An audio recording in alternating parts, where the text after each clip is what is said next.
बेटी बचाओ और बेटी पढ़ाओ के नाम के ऊपर बहुत सारे पॉलिटिशियंस लीडर हैं जो नई नई स्कीम्स लेकर आते रहते हैं और बहनों का मन जीत कर उनसे वोट ले लेते हैं। और हमारी जितनी भी बहनें हैं वो भी इनको बिना किसी डर के अलावा इनको वोट डालना शुरू कर देती है। उनको ये लगता है कि हमने जो संतान पैदा की है, जो हमारी बेटी पैदा हुई है, उसकी सुरक्षा करेंगे भारत के पुलिस वाले, उसकी सुरक्षा करेंगे जो पॉलिटिशियंस लीडर हैं, चाहे वो एमएलए है चाहे वो एमपी है, हमारे घरों के अंदर वोट मांगने के लिए आते हैं। तो जिसकी वजह से वो डिफरेंट स्कीम भी लेकर आते हैं लोगों के सामने। एक स्कीम काफी ज्यादा फेमस हुई थी हमारे भारत देश के अंदर, उनका कहावत थी लाडली बहन योजना। लाडली बहन योजना का मतलब ये है कि हमें लाड प्यार से पाली गई जो हमारी बेटी है, जहां हमारी बहू है, जहां हमारी बहन है, उसके लिए हम स्कीम लेकर आए हैं। बट अंकड़े जानकर आप हैरान हो जाओगे, अभी तक जो एनसीआरबी की रिपोर्ट निकल कर आ रही है, 4 से 4.5 साल के अंदर 13 लाख लड़कियां हैं जो भारत देश से गायब हो चुकी हैं।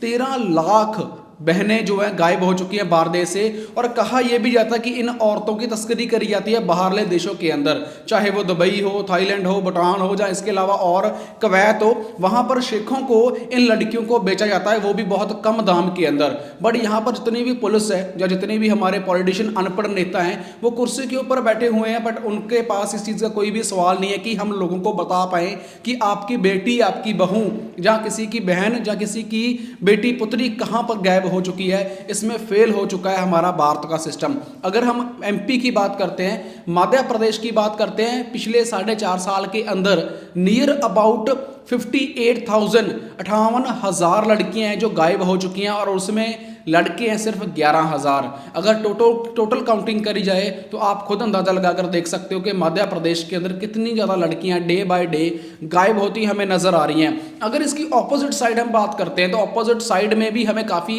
अंकड़े जो चुकाने वाले दिखाई देते हैं, जिसको देखकर काफ़ी ज़्यादा रोना आता है।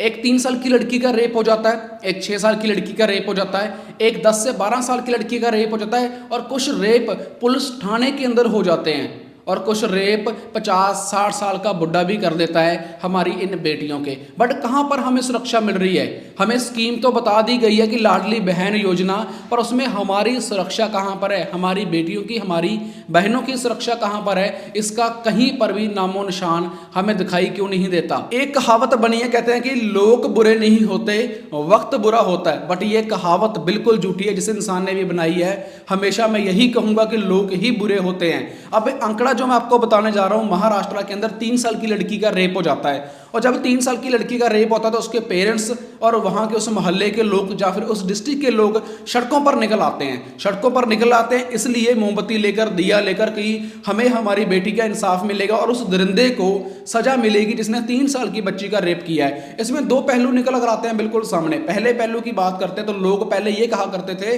कि जो बच्चियां हैं, जो बेटियां हैं, इनके ऊपर कंट्रोल नहीं है इनके पेरेंट्स का, कि भाई छोटे छोटे कपड़े पहनती हैं, ये छोटे कपड़े पहनती हैं, वीडियोस बनाती हैं, फोन को यूज करती हैं, जिसकी वजह से उनके माइंड में ऐसी बातें चली जाती हैं, तो वो कपड़े पहनना शुरू कर देती हैं, रोड्स के ऊपर निकल कर आती हैं। तो लोग हैं जो मतलब क्या रहता है, मर्द हैं, वो अपने माइंड आउट ऑफ कंट्रोल हो जाते हैं। अब मैं पूछना चाहता हूं उन सब दरिंदों से, क्या 3 साल की लड़की कौन से कपड़े पहने होते हैं?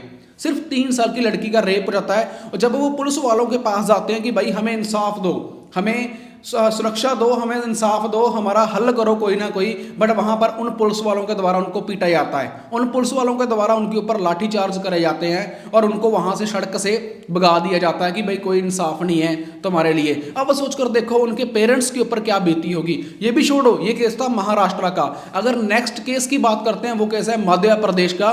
ये जितने भी केस हुए हैं 20 नवंबर से लेकर 28 नवंबर के बीच में हुए हैं। 20 नवंबर टू 28 नवंबर 2025 की मैं बात कर रहा हूं। 6 साल की लड़की मध्य प्रदेश के अंदर, उसका भी रेप हो जाता है, बट वहां पर भी सेम वैसी ही कंडीशन देखने को मिलती है जो महाराष्ट्र में देखने को मिली थी। लोग सड़कों पे आते हैं दिया लेकर, लोग सड़कों पे आते हैं मोमबत्ती लेकर, लोग बड़े बड़े बैनर्स लेकर आते हैं कि हमें रेपिस्ट को फांसी की सजा दो, या रेपिस्ट को गोली मार दी जाए। तो वहां पर भी सेम उनके साथ कैसा अत्याचार होता है। लोग सड़कों पर जब आते हैं, पुलिस वाले उनके ऊपर लाठीचार्ज करना शुरू कर देते हैं, और वहां से उनको भगा देते हैं कि भाई तुम्हारी बेटी 6 साल के लिए यहां पर कोई इंसाफ भी नहीं है। मेरा सवाल फिर सीधा सीधा वही है गवर्नमेंट से या लोगों से कि उस 6 साल की लड़की ने कौन से कपड़े पहने होते हैं। और यहाँ पर कुछ लोगों का पहलू ये भी निकल कर आता है कि आप पुलिस वालों के पास क्यों नहीं गए?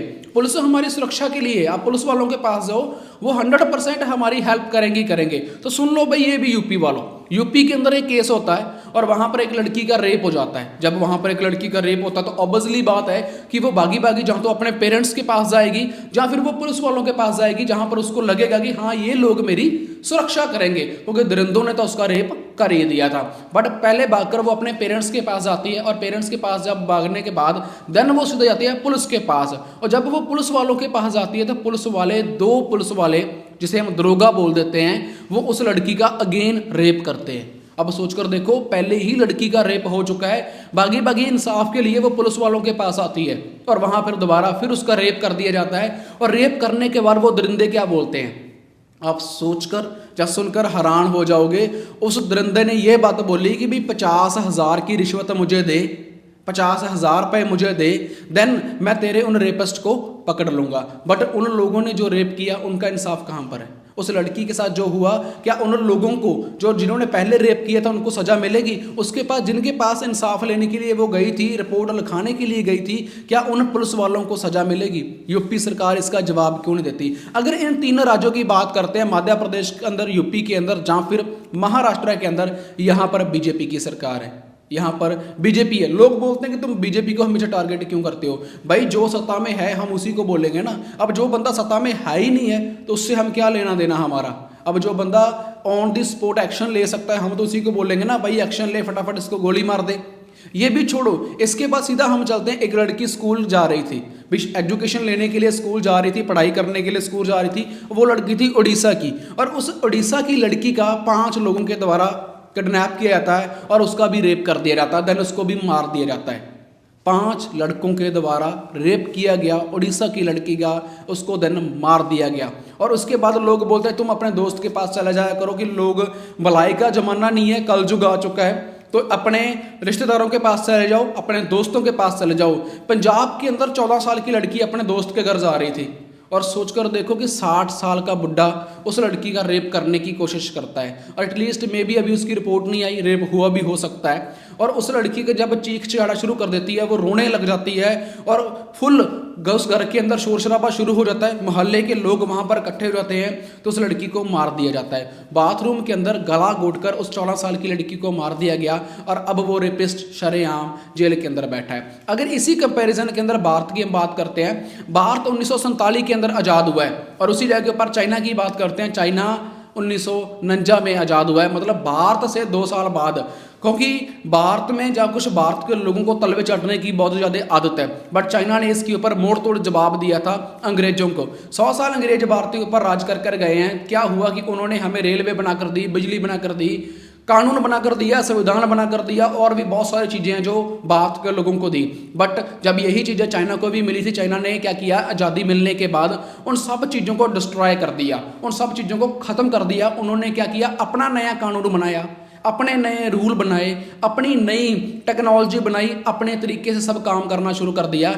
आज बाहर से चाइना 50 गुना ज़्यादा आगे चल रहा है। अब सोच कर देखो, 2 साल बाद वो देश आज़ाद हुआ और 50 साल आगे चल रहा है, क्योंकि वहाँ पर हिंदू और मुस्लिम को लड़ाया नहीं जाता, वहाँ पर एजुकेशन के ऊपर काम किया जाता है। अब एक आंकड़ा निकल कर आता है, सोच कर देखो कि अमेरिका ने हमें क्या दिया। अमेरिका ने हमें व्हाट्सएप दिया, फेसबुक दी, या इंस्टाग्राम वगैरह दिया।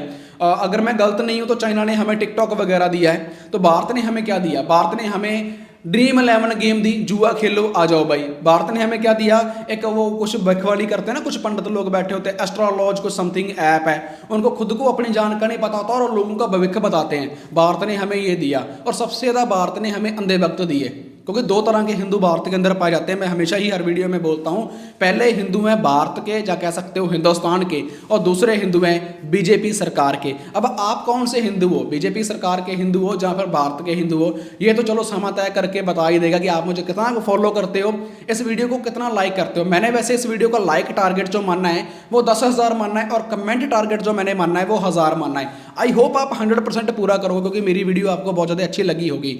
अब मैंने दोनों आंकड़े आप लोगों को बता दिए, कितने लोगों का रेप होता है मैंने वो भी आप लोगों को बता दिया, और कितने लोगों का मर्डर होता है मैंने वो भी आपको थोड़ा बहुत तो बता ही दिया है। बट कितनी लड़कियां गायब होती हैं इसका तो मैंने 100% क्लियर कर दिया।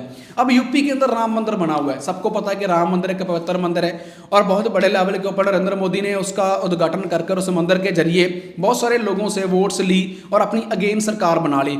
बट वहाँ पर एक राम मंदिर के अंदर एक दलित बहन जो साफ सफाई करती थी और उसका भी रेप हो जाता है राम मंदिर के अंदर। अब सोचकर देखो वहाँ पर भगवान कहाँ पर थे। अगर भगवान वहाँ पर बैठे थे, जब वहाँ की पुलिस इतनी पावरफुल थी, तो राम मंदिर के अंदर रेप हो जाता है दलित बहन का जो वहाँ पर सफाई वगैरह करती थी। बट उसको अभी तक इंसाफ मिलेगा या नहीं मिलेगा बीजेपी सरकार के द्वारा। ये रिपोर्ट कोई ज़्यादा पुरानी नहीं है, 10 से 15 दिन पुरानी ये रिपोर्ट है राम मंदिर की, पर मीडिया ने इसको कभी नहीं आगे आने दिया। अगर यही रेप किसी सिख ने किया होता, यही रेप कभी किसी मुस्लिम ने किया होता, तो राम मंदिर की कहानी बहुत बड़े लेवल के ऊपर कम से कम एक नहीं दो नहीं कम से कम 20 से 25 दिन टेलीविज़न के ऊपर चलाई जानी थी कि मुल्ले ने ये कर दिया भाई, रेप कर दिया। हिंदू जब रेप करते आगे क्यों नहीं उसका बताया जाता है मीडिया के द्वारा, क्योंकि मीडिया भी बिक चुका है। अभी यहाँ पर रिपोर्ट निकल कर आती है, कहा जाता है कि नरेंद्र मोदी साहब ने नियर अबाउट 5 अरब रुपया सिर्फ अपनी प्रचार के ऊपर लगा दिया, मतलब कि सोशल मीडिया के ऊपर ही लगा दिया, अखबारों में फोटोज लगाने के लिए और मीडिया वालों को कहने के लिए कि मेरी फोटो चलाओ, मेरी वीडियोज ही हमेशा चलाओ। फोटो एंगल 5 अरब में पड़ चुके हैं। अब 5 अरब सीधे सीधी हम बात करते हैं, चाहे बिहार ले लो चाहे यूपी ले लो, सबसे बड़ी स्टेट यही मानी जाती है। अगर यूपी की बात करते हैं, बिहार की बात करते हैं, तो 5 अरब रुपए से उसको लग्जरी बनाया जा सकता था। इतना ज़्यादा लग्जरी कि बिहार के लोगों को जरूरत नहीं थी बाहर काम करने की, यूपी के लोगों को जरूरत नहीं थी अपना घर बार छोड़ के कहीं और काम करने की। सोचकर देखो, इतना पैसा सिर्फ इसी जगह पे लगा दिया। बट ये बातें ना कुछ लोगों को सच लगने वाली नहीं है, क्योंकि उनको आदत पड़ चुकी है डंडे खाने की, उनको आदत पड़ चुकी है महंगाई की मार झेलने की, उनको आदत पड़ चुकी है चोरियां करने की, उनको आदत पड़ चुकी है अपना घर बार खुद ही बर्बाद करने की। किसी ने सच्ची कहा है ना कि अपनी कुल्हाड़ी अपने पैरों पे ही मारने लगे हैं लोग। सो ये है हमारा भारत। इसके बारे में आपका क्या कहना है कमेंट कर कर जरूर बताना, और मेरे पेज को फॉलो कर लेना, सब्सक्राइब कर लेना। सोशल मीडिया के ऊपर इंस्टाग्राम पे भी यही इस पेज का नाम है और यूट्यूब के ऊपर भी यही नाम है, और इसके अलावा फेसबुक पे भी यही नाम है। उम्मीद करता हूँ आप मेरी इस वीडियो को पसंद करेंगे और ऐसी और वीडियोस देखने के लिए, अवेयरनेस की या फिर भारत की या दुनिया की हर बात को जानने के लिए आप मुझे भी सपोर्ट जरूर करेंगे। धन्यवाद।